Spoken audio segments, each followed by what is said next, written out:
Hello बच्चों, इस video में पढ़ेंगे चैप्टर 2 फसलों के त्यौहार। सारा दिन बोरसी के आगे बैठकर हाथ तापते हुए गुजर जाता है। कहाँ तो खिचड़ी के समय धूप में गर्माहट की शुरुआत होनी चाहिए और यहाँ हम सूरज के इंतज़ार में आस लगाए बैठे हुए हैं। पूरे 10 दिन हो गए, सूरज लापता है। आज सुबह तो रजाई से निकलने की हिम्मत नहीं हो रही थी। बाहर देखने से तो समय का अंदाज बिल्कुल नहीं हो रहा, लेकिन घर में हो रही चहल पहल अब पता चल रही है। रह रहकर कानों में भी कभी चापाकल के चलने और पानी के गिरने की आवाज़ तो कभी किसी के हाँक लगाने की आवाज़ आ रही थी। जा भाग के देख, केरा के पत्ता आयल की ना, आज ई लोग के उठे के नहीं खा, बोल जल्दी तैयार हो खस। अब तो उठने में ही भलाई है। नहा धोकर हम सभी एक कमरे में इकट्ठा हुए। दादा और चाचा ने क्या सफ़ेद चकाचक माड़ लगी धोती और कुर्ता पहना हुआ है। खिचड़ी में ऐसन ठाड़ हम पहले कबो ना देखी। निसारा दे कनकना देता, पापा ने कहा। शायद आज धोती में उन्हें ठंड कुछ ज़्यादा लग रही है। सामने मचिया पर खादी की सफ़ेद साड़ी पहने हुए दादी बैठी थी। आज दादी ने अपने बाल धोए हैं, झक सफ़ेद सैमल की रुई जैसे हल्के फुल्के बाल।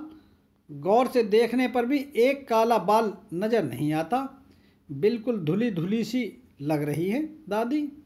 उनके सामने केले के कुछ पत्ते कतार में रखे हैं, जिस पर तिल, मिठा, गुड़, चावल आदि के छोटे छोटे ढेर पड़े हुए हैं।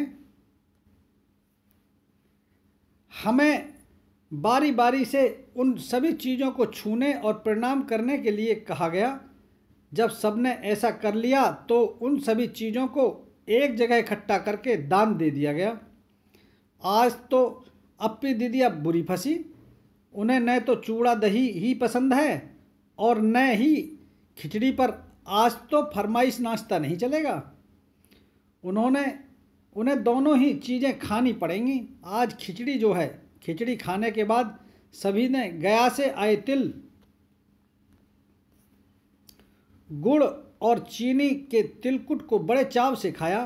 खाते खाते मैं सोच रहा था कि कितनी अलग है न यह खिचड़ी जो अभी हम मना रहे हैं। स्कूल में हम जो खिचड़ी मनाते थे उसकी अलग ही मस्ती हुआ करती थी। छुट्टी का दिन नाव में बैठकर गंगा नदी की सैर और फिर टापू पर बालू में दौड़ते हुए पतंग उड़ाना या उड़ाने की कोशिश करना, कितना मज़ा आता था। इधर हम पतंग उड़ाते थे और वहीं थोड़ी दूर पर गुरुजी, विमला, दिद्दा, आनंद जी, झिलमिट भैया सब मिलकर ईंट से बने चूल्हे पर बड़े बड़े कढ़ाओं में खिचड़ी बनाते थे। हम भी बीच बीच में अपनी पतंगों को सुस्ताने का मौका देते हुए मटर और प्याज छीलने बैठ जाते। वैसे खिचड़ी फिर दोबारा खाने को नहीं मिली।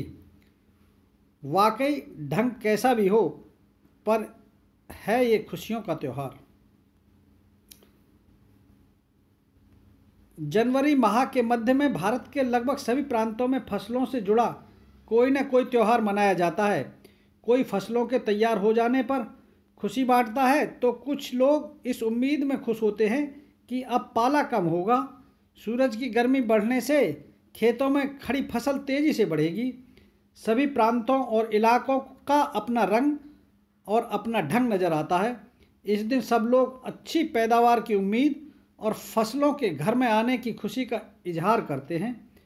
उत्तर प्रदेश, बिहार, मध्य प्रदेश में मकर संक्रांति या तिल संक्रांति, असम में बिहू, केरल में ओणम, तमिलनाडु में पोंगल, पंजाब में लोहड़ी, झारखंड में सरहुल, गुजरात में पतंग का पर्व सभी खेती और फसलों से जुड़े त्यौहार हैं।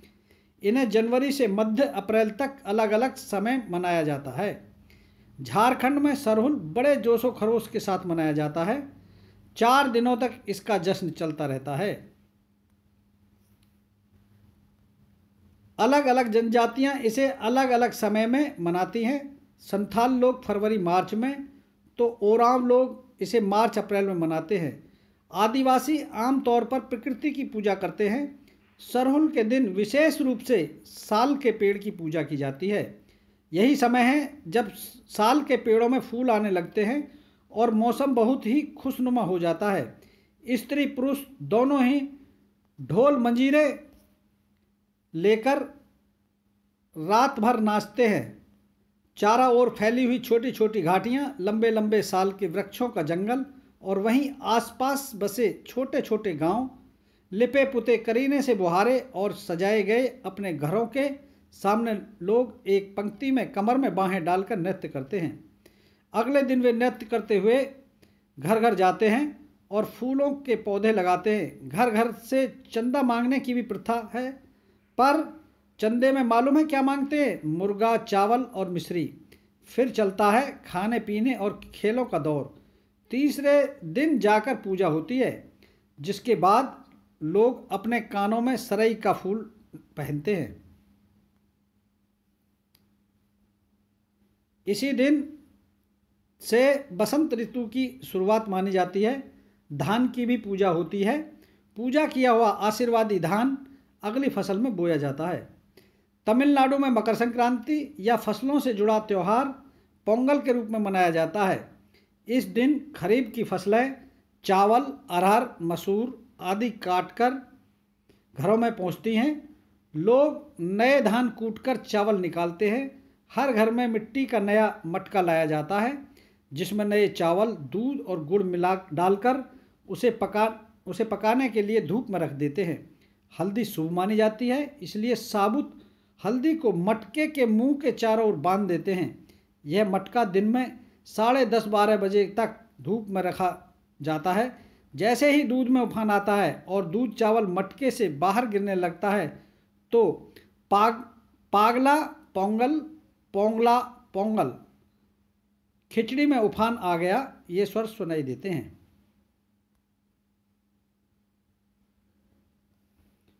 दूसरी ओर गुजरात में पतंगों के बिना तो मकर संक्रांति का जश्न अधूरा ही माना जाएगा। इस दिन आसमान की ओर यदि नज़र उठाएं तो शायद हर आकार और रंग रूप की पतंगें आकाश में लहराती हुई मिलें। प्रत्येक गुजराती, चाहे वह किसी भी धर्म, जाति या आयु का हो, पतंग उड़ाता है। हजारों लाखों पतंगों से सूर्य भी ढक सा जाता है।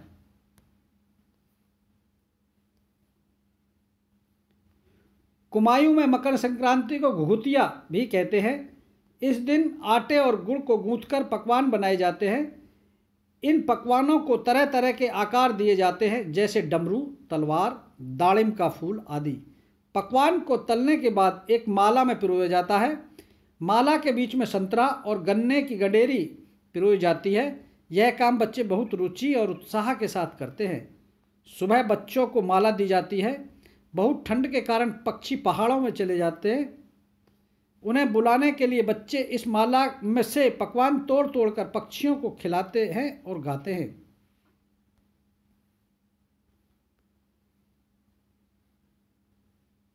कौआ आओ, घूघत आओ, ले कौआ बड़ो, मैं के दे जा सोने का घड़ो, खा ले पूरी, मैं के दे जा सोने की छुरी। इसके साथ ही जिस चीज़ की कामना हो वह मांगते हैं। है न कितने अलग अलग अंदाज मकर संक्रांति को मनाने के। कहीं दूध, चावल और गुड़ की खीर बनती है तो कोई 5 प्रकार के नए अंदाज की खिचड़ी बनाता है। कहीं कहीं लोगों का सैलाब नदी में स्नान के लिए उमड़ पड़ता है। लोग ठंड से ठिठुरते रहेंगे, पर बर्फीले पानी में कम से कम एक डुबकी तो जरूर लगाएंगे। हाल यह होता है कि इन जगहों पर तिल रखने की भी जगह नहीं होती। तिल से याद आया, मकर संक्रांति के दिन में तिल डालकर मकर संक्रांति के दिन पानी में तिल डालकर स्नान करना, तिल दान करना, आग में तिल डालना, तिल के पकवान बनाना विशेष महत्व रखता है। तुम्हारे घर में या इलाके में इस त्यौहार को कैसे मनाया जाता है? इसे खिचड़ी, पोंगल, मकर संक्रांति या कुछ और कहा जाता है। तुम इन फसलों से जुड़े कोई और त्यौहार मनाती हो? यदि आपस में यदि तुम आपस में बात करो तो तुम्हें यह जानकर हैरानी होगी कि कई बार एक ही इलाके में रहने वाले लोग भी इस त्यौहार को अलग अलग ढंग से मनाते हैं।